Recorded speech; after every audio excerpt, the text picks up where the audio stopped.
এই দেখো গপুকে আজকে বেঁধে রেখে দিয়েছি বাধ্য হয়ে। ও বারবার বাথরুমে না হলে তোমার আমার রান্নাঘরে চলে যাচ্ছে, তাই জন্য ওকে বেঁধে রেখে দিয়েছে এইভাবে। আর একটা খেজুর দিয়ে দিয়েছি, যে খেজুর খা একটুখানি যত শান্ত থাকে। তো এই জাংলা দিয়ে ওকে বেঁধে রেখে দিয়েছি। আর আজকে যেহেতু নিরামিষ, তো আমি ডালের বড়ার তরকারি করব। তো দেখো বড়া ভেজে নিচ্ছি, অনেকদিন খাওয়া হয় না ডালের বড়ার তরকারি। তো কার কার ফেভারিট সেটা কিন্তু অবশ্যই জানি, আমার খুব ভালো লাগে ডালের বড়ার তরকারি। তো এই যে আমি বড়াগুলোকে ভেজে দিচ্ছি আগে। আর এখানে টমেটো কাটা হয়ে গেছে, মশলা করাও হয়ে গেছে। এই যে এখানে মশলার মধ্যে আমি চাল মগজ, টমেটো, আর তারপর তোমার লঙ্কা, আর এটার মধ্যে জিরে দেওয়া হয়েছে, সব পেস্ট করে রেখে দিয়েছি। আর এটাকে আরেকবার ভাজবো। ডালের বড়া হয়ে যাচ্ছে।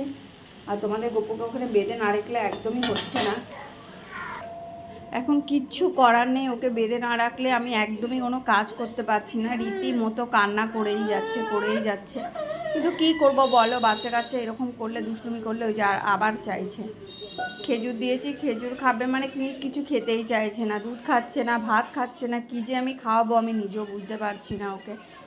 যত বড় হচ্ছে ওর খাওয়াটা একটুখানি অন্যরকম হয়ে যাচ্ছে, একটুও ঠিক মতো খেতে চাইছে না।